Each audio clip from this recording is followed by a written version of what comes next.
Bismillahirrahmanirrahim. Alhamdulillahirabbil alamin. Wassalatu wassalamu ala al-mab'uts rahmatan lil alamin.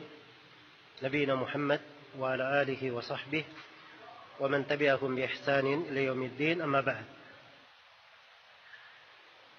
Baik, tadi saya singgung terkait dengan masalah takbir. Jadi ada takbir mutlak dan ada takbir muqayyad. Takbir mutlak itu seorang membacanya di mana saja, kapan saja.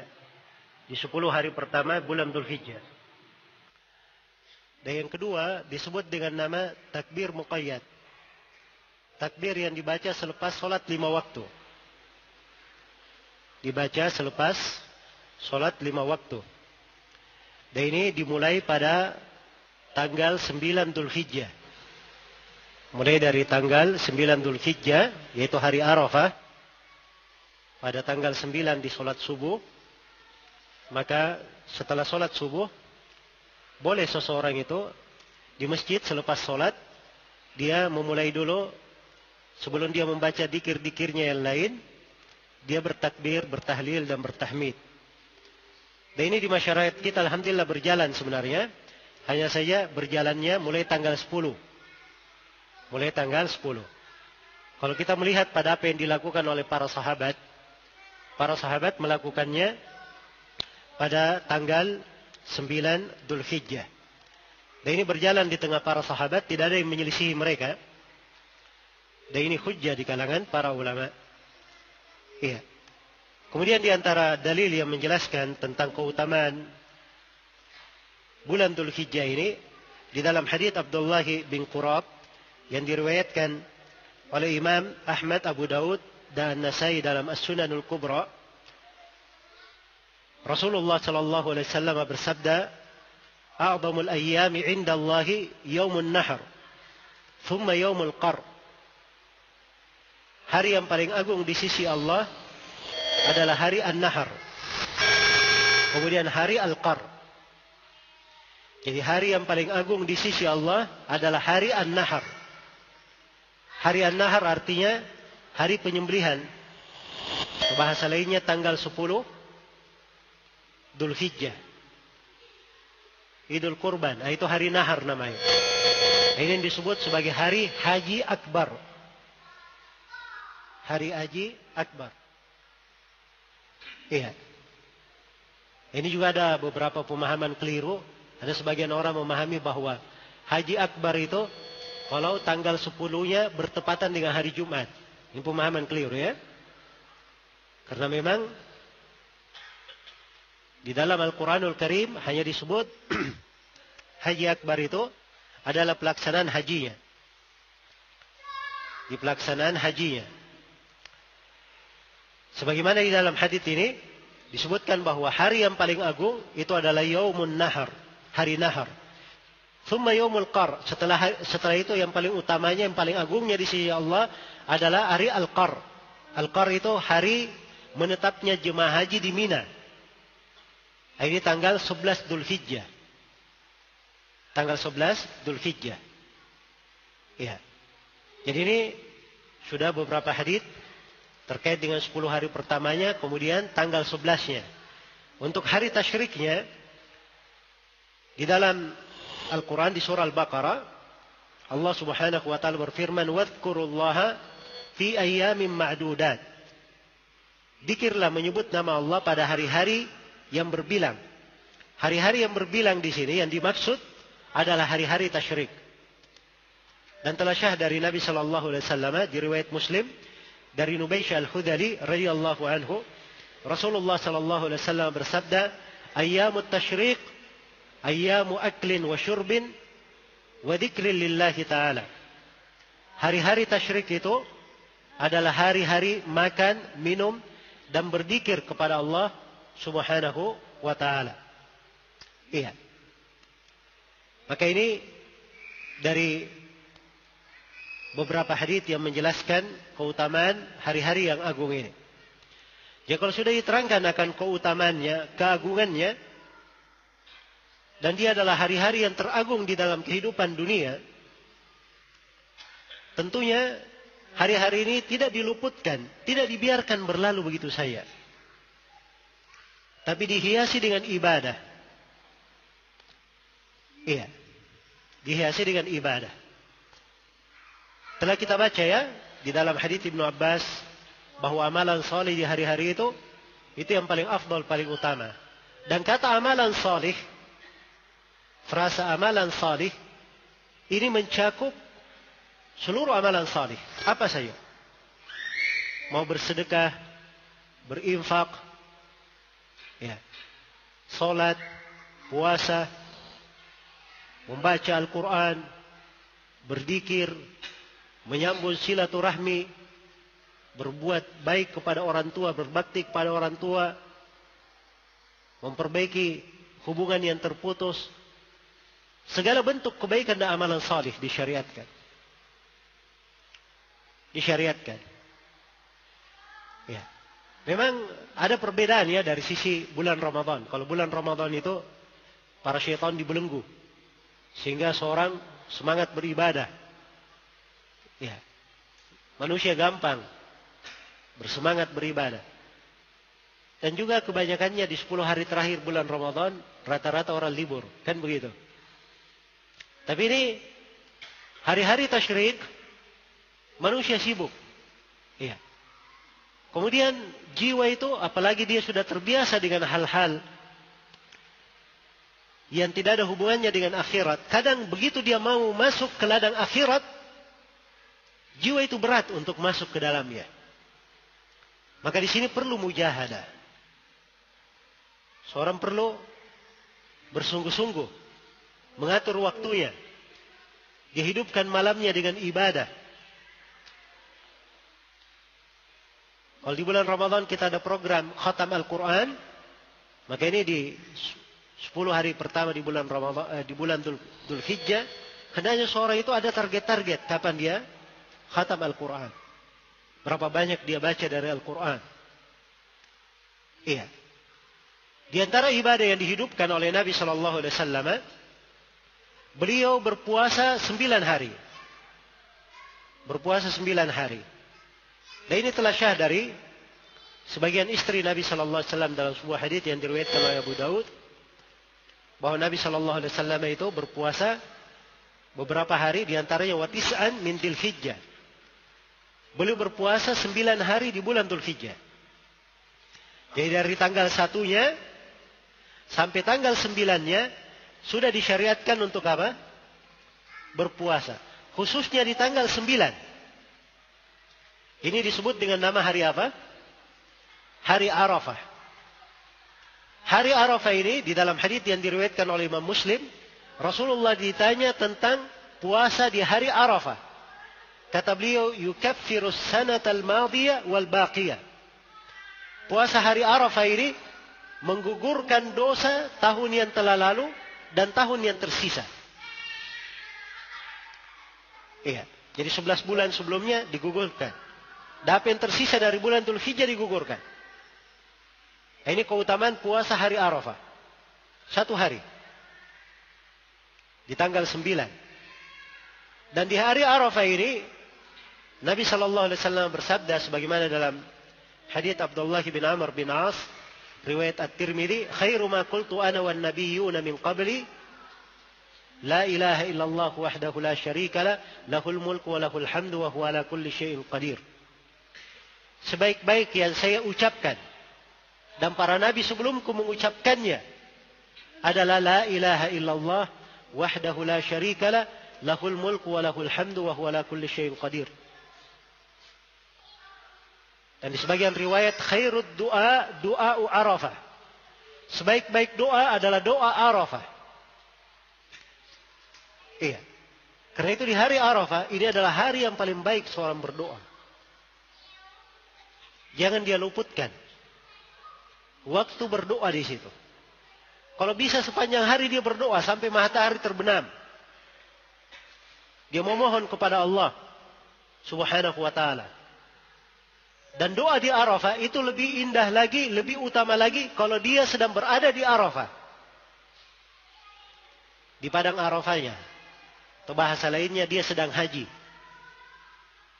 Dia sedang melakukan ibadah haji. Itulah di hari syaitan tidak pernah terlihat lebih hina melebihi di hari itu. Syaitan terlihat sangat hina sekali. Karena banyaknya dari hamba-hamba Allah yang dibebaskan leher-lehernya dari api neraka. Iya. Maka ini adalah hari-hari yang agung. Hendaknya kita manfaatkan dengan baik. Kita memuji Allah Subhanahu wa taala. Karunia Allah sangat banyak di dalamnya. Selain daripada itu, kita juga ada ibadah namanya kurban. Bagi siapa yang haji, ya alhamdulillah Allah mudahkan untuknya berhaji. Itu anugerah yang sangat besar. Iya. Bagi siapa yang Allah tidak berikan kesempatan untuknya haji di tahun ini, maka banyak dari amalan-amalan yang bisa mencapai pahala orang yang haji. Pintu-pintu ketaatan kita buka untuk diri kita, jangan kita telantarkan. Ini 10 hari. 10 hari kalau dihitung dari 365 hari dalam setahun, 10 hari ini tidak ada apa-apanya. Sedikit 10 hari ini. Iya. Tidakkah kita mengkhususkan waktu, memberikan keseriusan di 10 hari ini? Iya. Kadang kita kalau di kehidupan dunia ya, kalau urusan kerja, ya perlu naik pangkat atau naik kedudukan, ya perlu ambil sertifikat ini, ambil ini. Kadang kursus sepekan, ada yang sebulan, ada yang 2 bulan, 3 bulan. Ya. Ini kadang keluar biaya. Ini gratis. Dan ini cuma perlu kita menyiapkan 10 hari. Kita atur dengan baik. Bagaimana 10 hari ini dimanfaatkan dengan baik. Dan yang paling pokok, hari-hari ini kita sambut dengan mengagungkannya. Ini dasar yang paling besar. Dan tema kajian kita adalah untuk hal ini. Supaya kita mengagungkan 10 hari ini. Sebab seorang hamba, kalau dia mengagungkan dari syariat Allah Subhanahu wa taala, maka itu adalah ciri ketakwaan di dalam hatinya. Dzalika wa may yu'azzim sya'airallah fa innaha min taqwal qulub. Demikianlah bagi siapa yang mengagungkan syiar-syiar Allah, simbol-simbol Allah, maka itu adalah bagian dari ketakwaan di dalam hati. Bagian dari ketakwaan di dalam hati. Maka perlu kita mengagungkan syiar Allah ini, simbol Allah ini.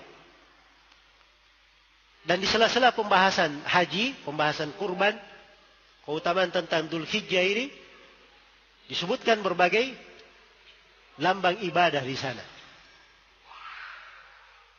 Disebutkan tentang tauhid. Qul inna salati wa nusuki wa mahyaya wa mamati lillahi rabbil alamin la syarika lahu wa bidzalika umirtu wa ana awwalul muslimin. Katakanlah, sesungguhnya salatku, sembelihanku, hidupku dan matiku hanya untuk Allah Rabbul Alamin, tidak ada syirikat baginya. Demikianlah saya diperintah dan saya adalah orang yang pertama berserah diri. Nusuki itu artinya sembelihanku. Kita sering dengar diartikan ibadahku ya. Memang betul ada yang menerjemahkan seperti itu. Tapi mayoritas ahli tafsir menafsirkan sembelihanku. Iya. Maka ini ibadah-ibadah yang agung adalah untuk membuktikan penghambaan kita kepada Allah, tauhid kita, ketulusan kita kepada Allah Subhanahu wa taala. Dan kita juga tidak lupa bahwa syariat kurban ini kita mengikut kepada Nabi Ibrahim alaihi salam. Dan Nabi Ibrahim alaihi salam, beliau telah diperintah oleh Allah dengan sebuah perintah yang menunjukkan kemurnian ibadahnya hanya kepada Allah. Diperintah untuk menyembelih putranya sendiri. Putra yang dinantinya bertahun-tahun, berpuluh-puluh tahun. Iya, di dalam kehidupannya. Sebab putra beliau Itu nanti lahir setelah umur Nabi Ibrahim lebih 80 tahun. Baru dikaruniai keturunan. Diperintah menyembelihnya, beliau lakukan perintah Allah. Iya. Karena itu dibahasakan dalam Al-Quran, inna hadza lahuwal bala'ul mubin. Sungguh ini ujian yang sangat besar. Sangat jelas ujian ini. Maka untuk hal itu diganti. Wa fadainahu bidhibhin 'adzim. Kami ganti dia dengan sembelihan yang besar. Jadi ini diagungkan. Dasarnya adalah kita mengikuti bagaimana Nabi Ibrahim alaihissalam di dalam menunaikan ibadah. Iya.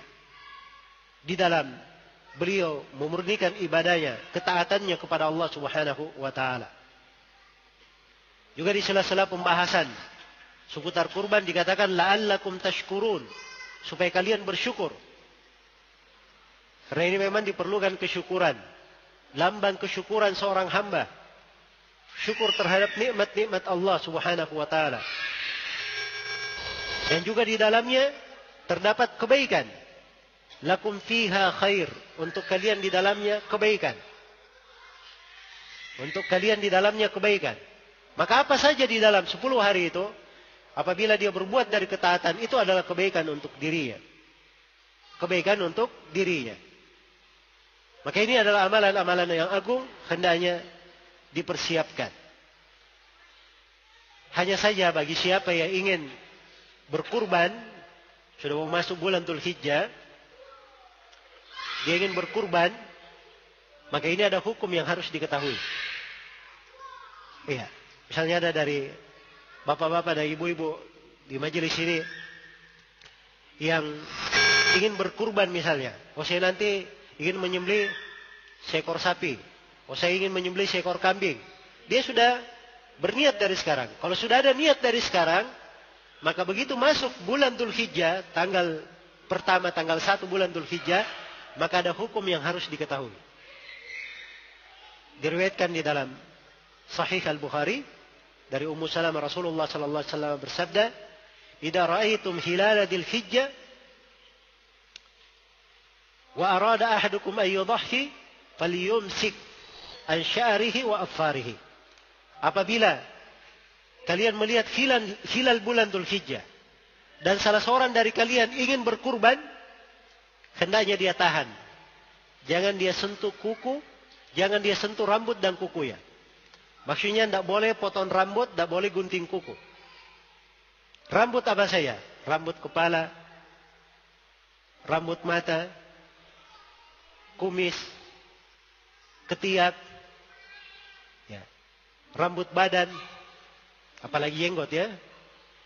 Jenggot ini di bulan Dzulhijjah aja tidak boleh disentuh, tidak boleh digunting. Apalagi di waktu-waktu yang diagungkan seperti itu. Waktu-waktu yang diagungkan dan dibesarkan. Di dalam riwayat yang lain, idza dakhalatil ashru wa arada ahadukum an yudhhi fala yamassa min basharihi wa sya'rihi syai'an.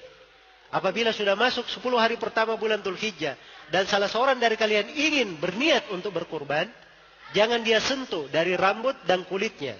Kalau ada kulit melepuh, tidak boleh disentuh. Tidak boleh diganggu, biarkan saja. Iya. Ini hukum. Dan ini terkait dengan siapa yang ingin berkurban. Siapa yang ingin berkurban? Kalau ada yang bertanya, hukum di sini apa? Haram atau makruh? Jawabannya haram, ini larangan. Nabi kalau melarang asalnya adalah haram.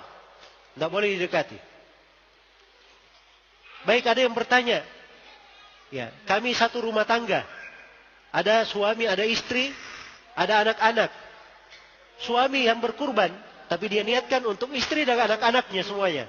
Dan itu boleh ya, suami berkurban, satu saja dia sembelih untuk istri dan anak-anaknya. Kalau ada orang tuanya hidup bersama dia dalam satu rumah, orang tuanya juga dia ikutkan, tidak ada masalah. Orang tuanya sudah meninggal, dia ikutkan juga orang tuanya di dalam kurbannya, tidak ada masalah. Satu hewan kurban. Muncul pertanyaan, suami saya yang membeli kurbannya, dia berkurban. Istri dan anak-anaknya kena hukum, tidak boleh potong rambut, tidak boleh gunting kuku. Jawabannya ini khusus untuk suaminya saya. Sebab dia yang berkurban. Jelas ya? Ya. Ini juga panitia kurban. Dia tidak berkurban tapi diwakilkan. Orang-orang titip kurban untuk disembelihkan. Dia bagaimana? Tidak boleh menyentuh kuku dan rambut? Jawabannya dia nggak ada masalah. Sebab bukan dia yang berkurban. Bukan dia yang berkurban. Baik. Jadi ini dari beberapa hal yang hendaknya diingat. Sekarang muncul pertanyaan. Kenapa kita dilarang menggunting kuku, menggunting rambut? Ya. Ini namanya larangan di hari yang agung. Ya.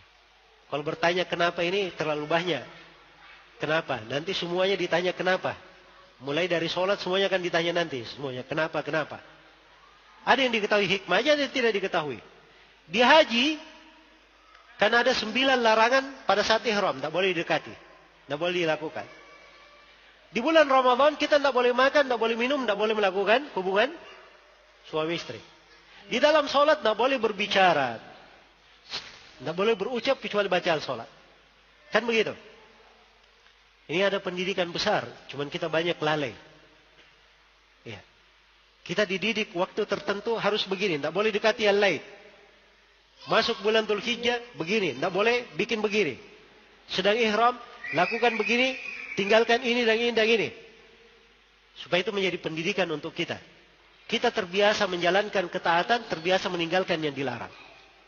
Jadi begitu ibadah selesai, kita mendapatkan pendidikan di situ.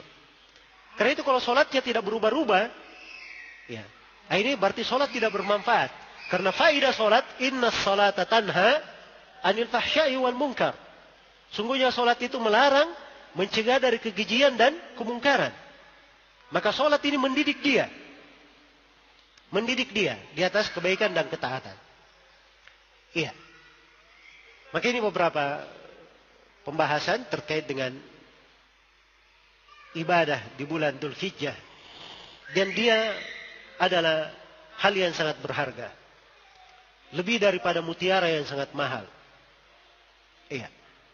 Karena itu hari-hari yang akan datang ini nikmat yang sangat besar. Hendaknya kita hidupkan. Kita hidupkan dengan ibadah. Sudah kita programkan. Paling tidak dari sekarang kita sudah ada niat untuk itu. Niat saja sudah dapat kebaikan seorang berniat. Kalau sampai masanya dia lakukan, maka dia akan dapat pahala 2 kali lipat. Iya. Dan ini adalah hal yang baik.